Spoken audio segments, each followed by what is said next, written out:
కంటికి కనిపించరు, ఎదురుగా పలకరించరు, ఎక్కడో ఉంటారు, ఎదురు చూస్తూ ఉంటారు. ఒక్కసారి దొరికామా ఖతం, మన అకౌంట్ ఖాళీ. ఎస్, ఇప్పుడు సైబర్ క్రైమ్ అంతకంతకు పెరుగుతున్నాయి. ఎక్కడో సిస్టమ్ ముందు కూర్చుని పైసా పెట్టుబడి లేకుండా మన అకౌంట్ను ఖాళీ చేస్తున్నారు సైబర్ కేటుగాళ్లు.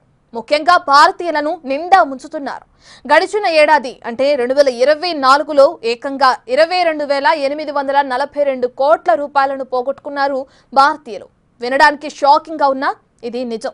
నిజానికి ఇది కాదు అసలు షాక్. ఈ ఏడాది ఈ నెంబర్ మరింత పెరిగింది. ఈ ఏడాది ఇంకా పూర్తి కానే లేదు. అప్పుడే భారతీయులు పోగొట్టుకున్న డబ్బు అక్షరాల 1,02,000 కోట్లుంటుందని అంచనా. దీన్ని బట్టి అర్థమవుతుంది భారతీయుల సొమ్ముకు సైబర్ కేటుగాళ్లు ఓ పొరపాటుగా మారారని.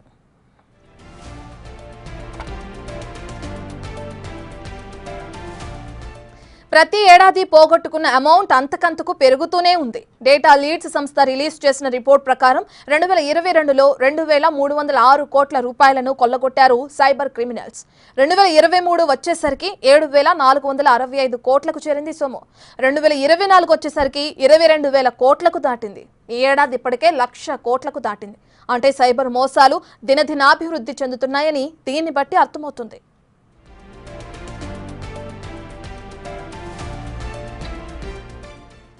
గతంలో ఫిర్యాదుల సంఖ్య తక్కువగానే ఉండేది, కానీ ఈ మధ్య ఫిర్యాదుల సంఖ్య కూడా పెరుగుతూనే ఉంది. 2024లో ఫిర్యాదుల సంఖ్య ఏకంగా 20 లక్షలకు పైగా ఉంది. మరి ఈ మోసాలు ఇంతలా పెరగడానికి కారణం ఏంటి? ఆన్సర్ సింపుల్, రోజు రోజుకు పెరుగుతున్న డిజిటల్ పేమెంట్స్. కరోనా సమయంలో డిజిటల్ పేమెంట్స్ విధానం ఊపందుకుంది. ఇక ఆ తర్వాత పెరగడమే తప్ప ఎప్పుడూ తగ్గలేదు. ఫర్ ఎగ్జాంపుల్, ఈ ఏడాది ఒక్క జూన్లోనే 1,90,00,000 యూపీఐ పేమెంట్స్ జరిగాయి. మొత్తం 24 లక్షల కోట్ల విలువైన ట్రాన్సాక్షన్స్ ఇవి. 2013లో డిజిటల్ పేమెంట్స్ విలువ 162 కోట్లుగా ఉండేది. అది ఈ ఏడాది జనవరి నాటికి 18,120 కోట్లుగా మారింది. అయితే ప్రపంచం మొత్తం మీద జరిగే డిజిటల్ పేమెంట్స్లో సగం భారత్లోనే జరుగుతున్నాయి. దీన్నే ఇప్పుడు సైబర్ క్రిమినల్స్ టార్గెట్గా చేసుకుంటున్నారు.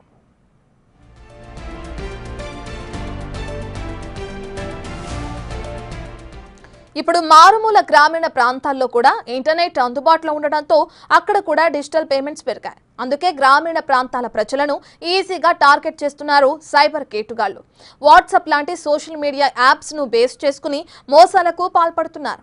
ఫేక్ మెసేజ్లు, లింకులు పంపుతూ కొందరు, ఇక ఆన్లైన్ మార్కెట్లు, ట్రేడింగ్, పేమెంట్ కన్ఫర్మేషన్ అంటూ ఇలా రకరకాలుగా మోసాలకు పాల్పడుతున్నారు.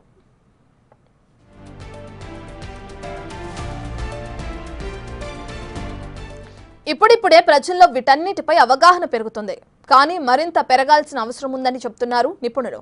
హానికరమైన లింక్ల విషయంలో జాగ్రత్తగా ఉండాలని, ఓపెన్ సోర్స్ ప్లాట్ఫామ్స్లో వివరాలను పోస్ట్ చేయవద్దని సూచిస్తున్నారు. అదే సమయంలో ప్రభుత్వాలు కూడా సమర్థమైన చట్టాలను తీసుకురావాలని అంటున్నారు.